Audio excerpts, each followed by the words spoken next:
Hello, first grade. We are on lesson 2 of science, our new unit in science, and our lesson today is called Science Tools and Safety. Now, we talked a lot about science safety when we were talking about making observations, so we're going to talk a little bit about that today and also the cool tools that we get to use in science. All right, so the question that we're answering is what tools do scientists use?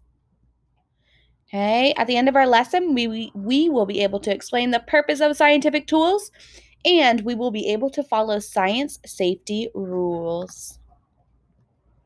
All right, this is science, tools, and safety. Science helps us to understand and learn new things about the world around us. New discoveries are made all the time. Scientists perform experiments or tests to learn and figure out new information or why things happen.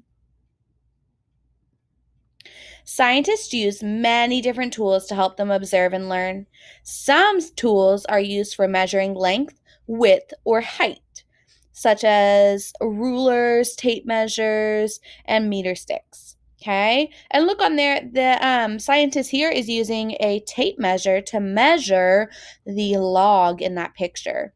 Okay, so look at the three little pictures on the side. There's a picture of a ruler, a tape measure, and a meter stick.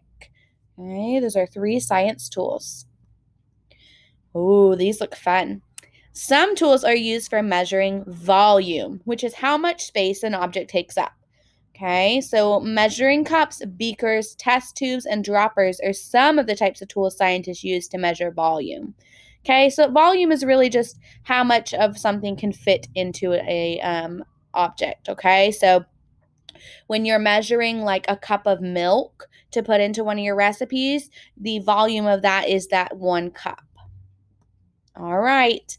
Scientists may need tools like a scale or a pan balance to measure the weight of an object. Scales work by placing an object on top of them and observing the weight. A pan balance works when you place the object you are measuring on one side while placing weights on the opposite end. Okay, so we know what scales are. When we go to the doctor, we stand on a scale and they get our weight. A pan balance, okay, looks like that little green picture right there. And on one side, you're going to put the object that you are measuring, and on the other side, you're going to add weight until they are even. Okay, so if we put a computer on one side, we would add weights until they were even, and that would tell us how much it weighs. A thermometer may come in handy if a scientist needs to measure temperature. Temperature tells how hot or cold something is. Okay, we use temperatures all the time. We use thermometers that look like that. We don't always see those thermometers though. Sometimes we look at a phone or on the computer, but they're getting that information from a thermometer that looks like that. Okay, that scientist there is using a thermometer to dip into a liquid to test how hot or cold that liquid is. If scientists need to look at an object closely, they may need a special tool such as a microscope, a magnifying glass, or a telescope. Microscopes and magnifying glasses help scientists see small objects up close. Telescopes help scientists to see objects that are really far away. Hey, look at those kids. Those are scientist kids who are using a microscope. So they're looking at something that is very, very small. Okay, that's something you can also do with a magnifying glass. Okay, we probably more commonly have magnifying glasses as kids. Okay, but microscopes are kind of serve that same purpose. A telescope is what we would use to look at stars or other things that are really far away. We can use them on ships to see other ships and land when they're out at sea, things that are really far away. And we can use them here on land to look at planets, to look at stars, and to look at things that are really far away or out to sea.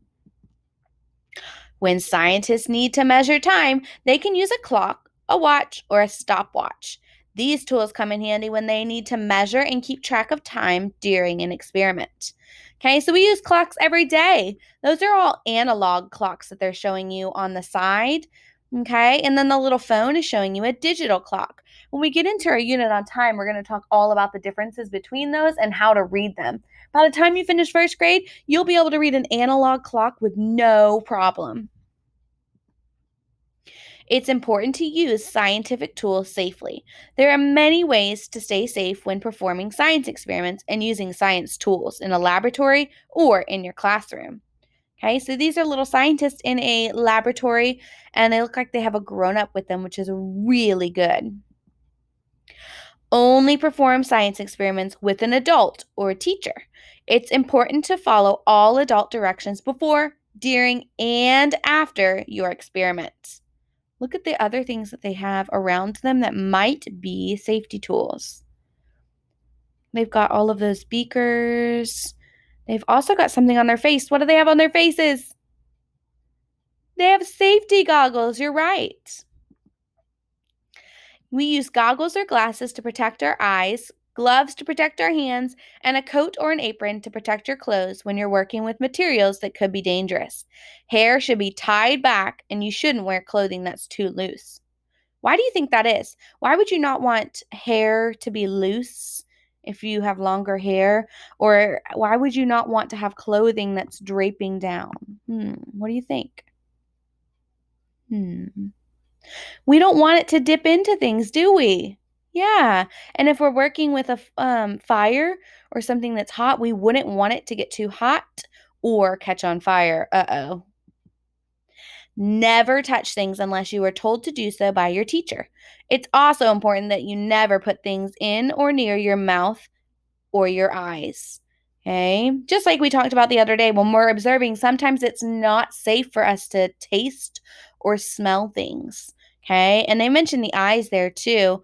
We wouldn't want to get too close in case something, like if we got close to water and it was warm, it might boil, okay, and get into our eyes. That's another reason that they use safety goggles. Using science tools properly and following science safety rules will help to make a safe and fun learning experience for scientists of every age. Okay, what science tool do they have there, guys? Yeah, they have a microscope. All right. So, our question, what tools do scientists use? I hope you guys have the answer to that because I'm going to ask you at our next science class. Okay. So the other thing that I'm going to do at our science class is I have a couple of these science tools that I want to show you in our next live class. We can do some little experiments with them and have some fun with them. Okay. So that means that you have to do a wonderful job on your seesaw assignment. Okay, so this asks you some safe and not safe questions.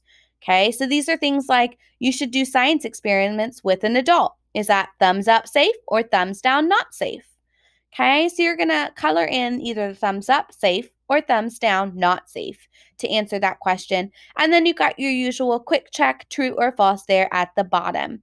Okay, so you guys do a wonderful job. And when we meet again for science, I will have some fun safety things to go over, and we will use some fun science tools. All right, guys, I'll see you soon. Have a wonderful day.